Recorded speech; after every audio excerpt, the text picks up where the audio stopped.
Pero hay un profesor, un sociólogo, Tocatlián, que hizo un artículo interesante, sacó un artículo interesante, creo que lo publicó La Nación, se publicó en varios lugares, que es la guerra de Estados Unidos. Y él hace la historia y concluye que Estados Unidos desde la Segunda Guerra Mundial no volvió a ganar una sola guerra. Importante, por lo menos. Ganó, sí, la ocupación de Granada, de la isla de Granada, etcétera. Eh, Corea empató. Vietnam fue una catástrofe. Y lo de Medio Oriente, Afganistán, Irak, etcétera, no fue una catástrofe como Vietnam, no de ninguna manera, pero tampoco se puede decir que ha sido un triunfo. Es decir, no vuelve, el emperador Bush no vuelve en un carro triunfal y desfila por Washington y todo el mundo lo aclama. Es un lío, es un lío. Eh, entonces, es una situación difícil, en la cual eso no es para despreciar, por supuesto, el poder militar de Estados Unidos ni nada por el estilo. Por ejemplo, ahora Obama ha inaugurado la guerra de los drones. Es decir, no por ocupación, sino que manda aviones no tripulados a asesinar gente. Pero eso es una demostración de fuerza tremenda y una demostración de debilidad tremenda, las dos cosas. Demostración de fuerza sí, porque tiene todo el aparataje para hacer unos aparatos, es decir, un asesinato le cuesta, no sé, por ejemplo, a Hitler le salía más barato, es decir, no sé, y a otros dirigentes del imperialismo que hacían guerra imperialista. Pero el problema, Estados Unidos tiene un problema, y todo el imperialismo, las ocupaciones son muy difíciles. Es decir, como un imperialismo que tiene el problema de tener bajas, es un lío. Es un lío es un lío de carácter político, no por supuesto tecnológico ni nada por el estilo, pero es un problema. Es un problema. Por otro lado, me parece que hay claras señales de que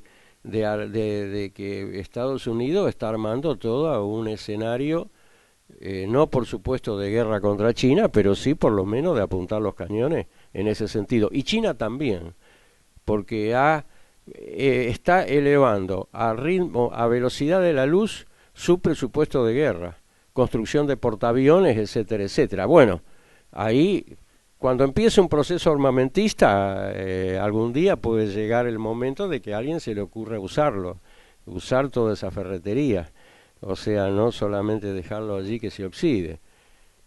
Lo cual no quiere decir que estemos en víspera de una guerra con China ni nada por el estilo de Estados Unidos, pero sí que hay planteado un lío, hay planteado un lío. Eh, una eh, una última cuestión y termino. Eh, el problema, sí, es posible que lo del neoliberalismo está profundamente en cuestión. Está profundamente en cuestión. Para millones hay sobre todo en Europa y en otros y otras regiones, más que un sentimiento anticapitalista, hay un sentimiento antineoliberal, contra las finanzas. Es decir, uno lee todos por ejemplo, los diarios europeos y es todo contra la finanza. Incluso los mismos diarios de la finanza son tan contra todos los mismos diarios financiados por la finanza, como El País o Le Monde, todo lanzan rayos y centellas contra los malos banqueros. Hay un cuestionamiento al neoliberalismo, pero hay un problema. Eh, el capitalismo no puede cambiar tranquilamente de modo de regulación. Todos los cambios de modo de regulación o de configuración del capitalismo han sido a través de crisis terribles, terribles. Es decir, que han incluido guerras, revoluciones y muchos otros tipos. Por ejemplo, la liquidación del neoliberalismo creo que implica al mismo tiempo la desglobalización. El neoliberalismo y la globalización significó poner a los trabajadores a competir unos con otros. El trabajador francés y español tiene que competir mundialmente directamente con el chino. Y bueno, y para eso tiene que bajar el copete. Tiene que bajar el copete el trabajador europeo, sí. Solo con una vuelta a una fragmentación del mercado mundial y de estados nacionales y de otro papel de los estados nacionales, me parece que se termina el neoliberalismo. Es decir, ¿cómo conciliar la globalización sin neoliberalismo? No veo cómo se las arreglan en ese sentido, cómo se las arreglan. Es decir, también implica la liquidación, es decir, el cuestionamiento del neoliberalismo implica objetivamente un cuestionamiento también que tiende a un cuestionamiento de tipo anticapitalista. Es decir, objetivamente, porque no es fácil que el capitalismo cambie de piel en ese sentido. Respecto de este último tema, la cuestión de las guerras, quiero hacer un señalamiento, ¿no? Porque no se tiene que perder para mí como dato, ¿no? No es que en Europa no haya guerras, de hecho en los últimos años ha habido varias. Siempre tuve la sensación de que no hay peor cosa que comprarse un mapa europeo, porque al poco tiempo pierde, es una mala inversión. Bueno, digo por Yugoslavia, en fin, ¿no? Una serie. Y tampoco, al contrario, todo lo contrario es verdad. No es verdad que los países europeos no estén involucrados en guerras, ¿no? La pasan guerreando, ¿no? Bueno, Libia, Afganistán, Irak, bueno, África, Malvinas, un poco más atrás. Pero acá se habla justamente de otro eje de confrontación, ¿no? Y ese aparece como un eje más lejano. Ahora bien, y esto también abarca desde el análisis de la guerra entre estados hasta un nivel mucho más bajo, en una escala de conflicto, si es que se puede hacer, que sería la lucha de clases en sus niveles incluso embrionarios, ¿no? Algo se dijo y es un dato relevante, la cuestión de la temporalidad en los procesos. Es decir, algo que parece sumamente lejano hoy, de repente en pocos días se abrevia la historia, y algo que parece inminente, mañana, no llega nunca, ¿no? O sea, siempre está ese grado de, digamos, de complejidad en las proyecciones, en los análisis, etcétera. Las cosas pueden cambiar y, por ejemplo, en un proceso de ascenso de la clase obrera, la capacidad de componer fuerza, de cooptación que tiene y todo es enorme, enorme, como de cualquier otra fuerza, ¿no? Pero la clase obrera también ha demostrado esa capacidad, lo cual cambia inmediatamente la temporalidad de los procesos. Digamos, uno piensa que estamos como hace 40 años y mañana estamos como hace 5 años o estamos como nunca. ¿Se entiende? O sea, esos son datos que son relevantes siempre a la hora de analizar.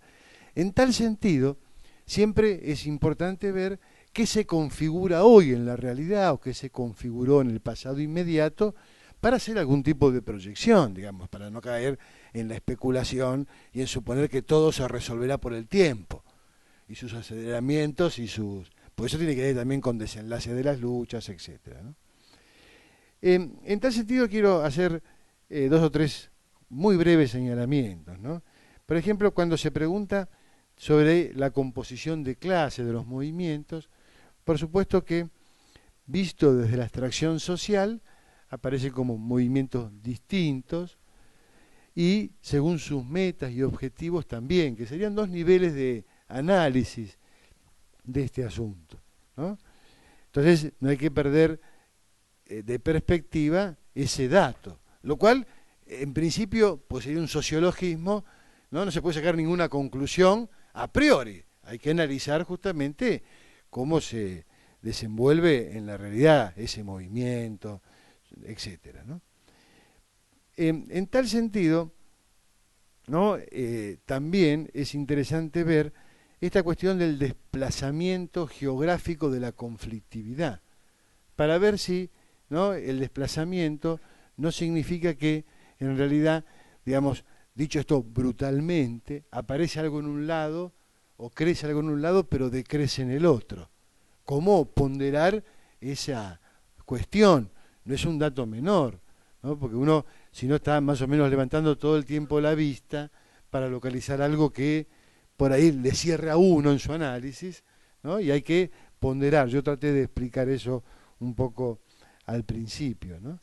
Y bueno, eso tiene que ver con, por ejemplo, qué perspectivas revolucionarias hay en América Latina, ¿no? O sea, si estamos en un estadio más avanzado o no, en fin, ¿no? En ese sentido, eh, hay que ver, digamos, si el proceso acá se inscribe en un momento más alto o diferente de otros. En tal sentido, Grecia, como dijo acá el compañero, es viejísima, pero también tiene una tradición de lucha, una presencia de la izquierda y todo muy distinto a Egipto. ¿Se entiende? Y a Bolivia y a Paraguay. También hay que ver que son países que también tienen, cada uno también aparece ahí una dimensión que es la cultural, la histórica, otros fenómenos que hay que considerar. Tres temas. El primero es esto que tanto vemos, tanto se discute sobre el rol imperial de Estados Unidos, ¿no? Yo creo que acá conviene distinguir los problemas. Un problema es cómo le va, y es evidente que le va mal, como al capitalismo le va mal. Pero de eso, más que una evaluación, no llegamos a nada. O podemos concluir que es un lío, que tampoco es una gran definición teórica. Entonces, quizá la pregunta más sólida sería otra. ¿Es un imperio que le va mal igual a otros imperios del pasado que le iban mal? Estados Unidos es como Gran Bretaña, Francia, Alemania, Japón en el pasado.